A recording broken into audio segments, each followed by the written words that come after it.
it's almost a certainty that Vladimir Putin will find a way to subvert it.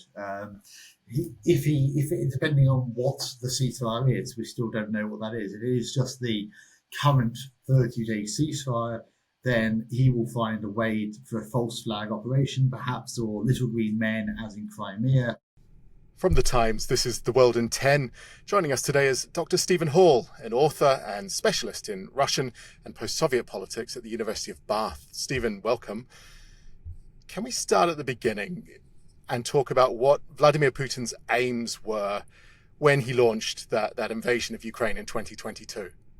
Well, his three main aims were neutrality, demilitarization, and denazification. There were other pieces of information that the Kremlin threw out there, such as combat mosquitoes and various other biolaboratories that may or may not have existed. But those were the three key aims: that he wanted a neutral Ukraine, he wanted to demilitarize Ukraine, and he wanted to denazify Ukraine, whatever any of those actually meant. Will he see any of those aims as being achieved now? Well, he can certainly. This is also something that the Kremlin does a lot of. It will put out aims that are very vague, that it can define if necessary. He could plausibly argue that Ukraine isn't going to be joining NATO anytime soon. NATO has been America has been quite clear about that, and obviously so is Hungary and Slovakia. He could argue that it won't join the EU for the same reason, minus America, of course. But so he could argue that it's neutral. He could argue that it's demilitarized because Russia has taken out some of the Ukrainian military. If you believe the statistics from the Russian Ministry of Defense, they've defeated the Ukrainian army twice now. But nevertheless, and there's also denazification. He could argue that we've wiped out the Azov battalion, which is always the bête noire of the Kremlin. So he could plausibly argue it's denazification as well. However, the Kremlin, I don't think, is prepared to go that far at the moment. It believes it's winning this war and therefore is going to maintain the pressure on Ukraine, whether that's militarily or making sure, if there is a ceasefire and or a peace deal later on, that it retains political and economic influence in Ukraine. So that's one thing that Putin may want, perhaps, to accept this deal. What could be on his list of demands to sign up to Trump's ceasefire proposal? Well, in terms of the ceasefire, I think it's quite clear what he would want, which is if it's a 30-day ceasefire, Ukraine doesn't receive any weapons during that ceasefire. He could also plausibly argue that say that it's about time America and Russia refought their economic relationship. He has claimed before that America could have access to resources in Russian-occupied Ukraine and or Russia itself. So therefore, that could be something. He could also demand that unfriendly countries don't send peacekeepers. So that ends any attempt by Europe to send peacekeepers, if there is still an attempt by Europe to send peacekeepers. And he could also argue that facts on the ground. So Ukraine has to accept that the Ukrainian territory is no longer Ukrainian territory. And constitutionally, for the Russian constitution, bits of Ukraine that Ukraine actually holds are constitutionally Russian, and therefore Ukraine should retreat from these. There are other pieces of information that have come out recently. A FSB-linked think tank or FSB-published document, no one is quite certain, has also pointed out a demilitarized zone in the east of Ukraine around Kharkiv and Sumy, and also that's a demilitarized zone as well in the south around Odessa towards Moldova and the Russian-supported breakaway Republic of Transnistria. So we'll have to see what happens, but certainly Putin is going to make some demands, I imagine. It's up to whether the Americans will accept them or not. Do you think those demands could include a push for perhaps new elections in Ukraine? That's something that comes up as a talking point quite often, and whether the international community perhaps recognizes those Russian-occupied territories or even Crimea? There's many possibilities as to what the Kremlin may demand. Certainly, it will probably demand elections. Now, it's not overly certain whether it wants elections per se. I think even the Kremlin is aware that there isn't a Ukrainian politician who is pro-Russian enough that Ukrainian voters would vote for him, or her, of course. but there may be some way of a unity government, perhaps, that could be agreed between America and Russia that would include Viktor Medvedchuk, who is commonly known as Putin's man in Kiev. His daughter has Putin as a godfather, so they're quite close. There's other people as well. Yuri Boyko, Viktor Yanukovych probably is beyond the pale, but he might reappear. Yulia Tymoshenko has flip-flopped between being pro-Ukrainian and pro-Russian at various points. She could also appear. And Petro Poroshenko as well. I mean, famously, Putin said in 2014, we know him, when he was elected president. So there's always been strange ties, let's say, between Poroshenko and people in the Kremlin. So that's something it may try and do. I think it knows that if there was to be a free and fair election, Valery Zaluzhny would probably win it. Volodymyr Zelensky, if he stands, probably won't win it, but he may just come into the second round. It's unlikely to be a pro-Russian candidate, and it's unlikely to be a pro-Russian government. So they may ask for a government of national unity to deal with this crisis, and we'll go from there in terms of what they actually demand. In terms of the international recognition of Crimea, I'm not so certain about that, primarily because they've had since 2014 to sort that out. They could have mentioned it in Minsk as one of the requirements of the Minsk agreements. They didn't do so, and they didn't really do the same for the Donetsk and Luhansk People's Republics. So it may be something that Putin brings out of his hat. I don't like to predict what the Kremlin decides to do, because it often brings in new things that no one has actually thought about. But they will certainly be studying this and deciding what they can make demands on and what they think the Americans would accept. Of course, what Kyiv might accept could be a difficulty here. Are any of these demands acceptable to Ukraine? Well, ultimately, in terms of neutrality, plausibly not. There would need to be a decision as to whether Ukraine can join the EU. Now, if Russia has at times, according to the Istanbul Agreement, which, according to Kremlin propaganda, was close to being signed, in reality it wasn't.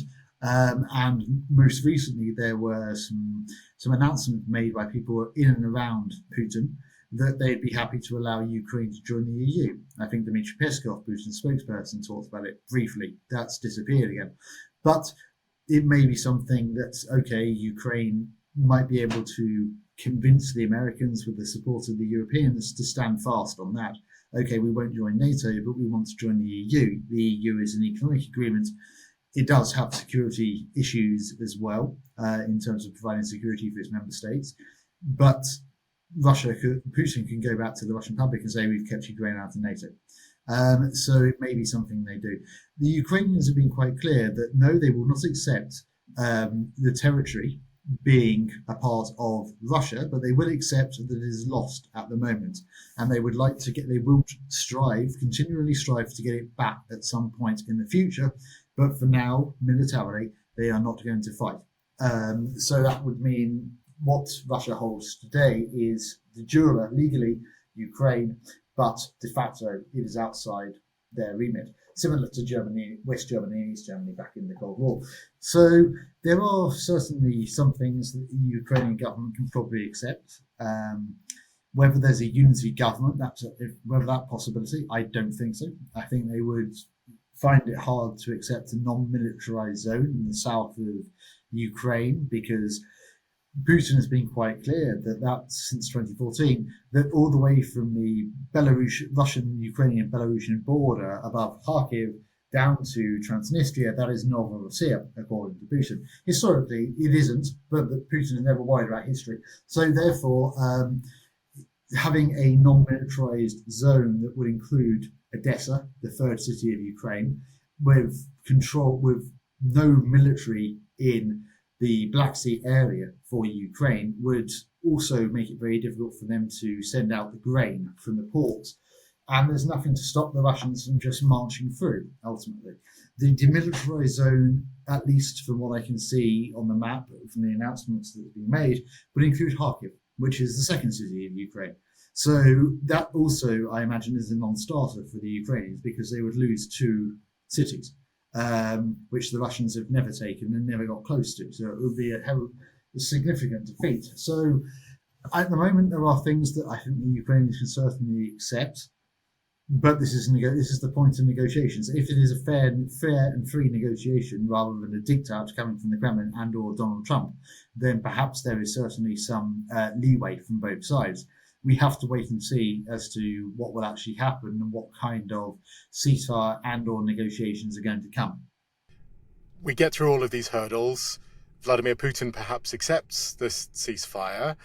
Is there a risk he just then subverts it or tries to work it somehow to his advantage?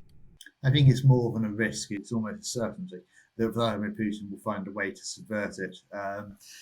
Depending on what the ceasefire is, we still don't know what that is. If it is just the current 30-day ceasefire, then he will find a way for a false flag operation, perhaps, or little green men, as in Crimea, appearing, let's say, in the Sunni, and then he can claim that these aren't Russian soldiers, they're actually someone else, or it may even be, if we believe the rumours that have come out, that Russia has attacked its own cities, Sucha being the primary one in Kursk, but also in Belgorod and Voronezh as well, that this may be something, and then he can pin it on the Ukrainians, and that will fit into certainly Trump and particularly JD Vance's perception that the Ukraine is to blame for this war. So there will be many ways. The Kremlin will be, and I use the Kremlin loosely in this term, but the Kremlin will be thinking up many new and innovative ways to try and break up this deal. The Kremlin does not stick to ceasefires, and we have seen that repeatedly. You touched on Kursk there, Russia claiming big advances right now. President Putin there yesterday in military uniform. How important is this push in Kursk right now? Well, I think it is important. It takes away a bargaining chip for the Ukrainians. So the idea was to hold Kursk. Well, the original idea was to try and draw Russian forces away from Donbass and to hold Kursk. It didn't take Russian forces away from Donbass, but at least it was then to hold it, and it will be a negotiating strategy. We can give Kursk up for parts of Ukrainian territory. So that seems to have gone. So it does put Ukraine in a weaker position. Now, there were rumours that the Americans and the Russians had spoken about this in Riyadh. It was one of the reasons, perhaps, that the Americans did not provide the Ukrainians with intelligence, because it makes it much easier in terms of dealing with the situation if the territory is just about Ukraine rather than also including Russia. That's a rumour, and we probably won't know for a while as to how true that actually is, but it certainly has made it harder for Ukraine in terms of being able to negotiate a settlement that gives them, say, control of Kherson or Zaporizhia, or at least the nuclear power plant in Zaporizhia. So we'll have to see what happens in regards to that. In perhaps a rare moment where Donald Trump was coming out in support of Ukraine, he made that threat he'll devastate Russia's economy if Moscow doesn't agree to the deal. How worried will Putin be about upsetting the US president? Well, I think the Russian presidential administration and the wider Kremlin, in some ways, find Donald Trump very hard to understand. Donald Trump flip-flops across what he thinks almost by the hour in some cases. Every day it's a brand new Donald Trump in sometimes. So they don't know how to read him, whereas in the past, other politicians, Hillary Clinton, Barack Obama, Joe Biden, they had a better understanding of. And I think to an extent Putin was telling the truth when he said he preferred to see Kamala Harris or Joe Biden win the presidency, because they knew what was coming, whereas with Trump, no one is overly certain. This is the man who gave Ukraine weapons whilst apparently being pro-Putin. So it's very confusing for them. So I think they certainly do worry about the threat. Now, unfortunately, Donald Trump seems to like slogans without explanation as to what would require the sanctions in terms of the ceasefire. So if Vladimir Putin was to say, well, I want a neutral Ukraine, a pro-Russian political regime, and I want Russia's territory to expand along the southern part of the Dnipro, and a demilitarized zone in Kharkiv, which would take out the capital city, and then we'll have ceasefire. Now, does that mean for Donald Trump that yes, he's achieved a ceasefire and therefore the sanctions won't happen? Or does Trump then say, well, actually, that's ridiculous. You can't have that. The ceasefire was agreed with Ukraine, and these are the small 6 points for the ceasefire, and you're not going to accept it. Therefore, we're going to bring your economy to a standstill. I would like to think it's the latter, but I suspect it may be the former, and we'll just have to wait and see as to how this will play out. US presidents come and go. You just gave me a list of the last three. How secure is Putin? How secure is his position? He's endured for such a long time, but in recent years expended a lot of blood and treasure and seemingly failed in that promise that he always said that he'd keep Russians safe and secure. Has he run out of moves? There's been a cottage industry for a long time saying that Putin is going to go disappear at some point. The same for Belarusian President Lukashenko, who's been there even longer than Putin has. So it remains to be seen. I mean, Putin controls the media to a great extent in Russia. He controls the narrative. He can sell whatever he needs to in order to stay in power, so long as he is deemed to be the best person for the elites. And at the moment he is. He's redistributed the economy to keep those who are close to him in the honey, as it were. So at the moment, I can't see any situation where Vladimir Putin is going to be removed from power or give up power. What happens in Russian history is that revolutions happen very quickly, and there may be a revolution tomorrow, in which case I have egg on my face. But I can't imagine that this is going to be the situation as of today. Vladimir Putin seems to be fairly consolidated in his power, and we have to also remember that most likely, if Putin was to leave power, then it would be someone else from the regime. And he's put he's put even the opposition. Let's hypothetically say there is a new Alexei Navalny who comes from the opposition and just appears and vanishes. There's a revolution like the Bolsheviks in 1917, and he becomes the president. It's a very difficult situation to get legitimacy for among the Russian population by giving up Crimea and the areas of Ukraine that have been stolen by Russia because of all the death and destruction that's occurred. So Putin has put whoever comes next in a very difficult position. More importantly, Putin does not, unlike Yeltsin, have his Putin yet. Yeltsin gave Putin the presidency because Putin promised that he wouldn't go after him and his family afterwards, which, in fairness to Putin, he kept his word. Putin hasn't found that person yet and is unlikely to want to give up power, knowing that hypothetically the next person could throw him in jail or take away all his assets or do unspeakable things to his illegitimate children and or his mistress, which unfortunately, or fortunately, depending on your interpretation, does have a long trajectory in Russian history. So, yes, I can't imagine at the moment that Vladimir Putin is weak domestically, and I can't imagine that he really is that worried about the situation. The fact that also the budget, they've taken money out of the security services to pump into the military, points to the fact that they aren't necessarily that worried about Russian society at the moment. Dr. Stephen Hall, thanks for your time today.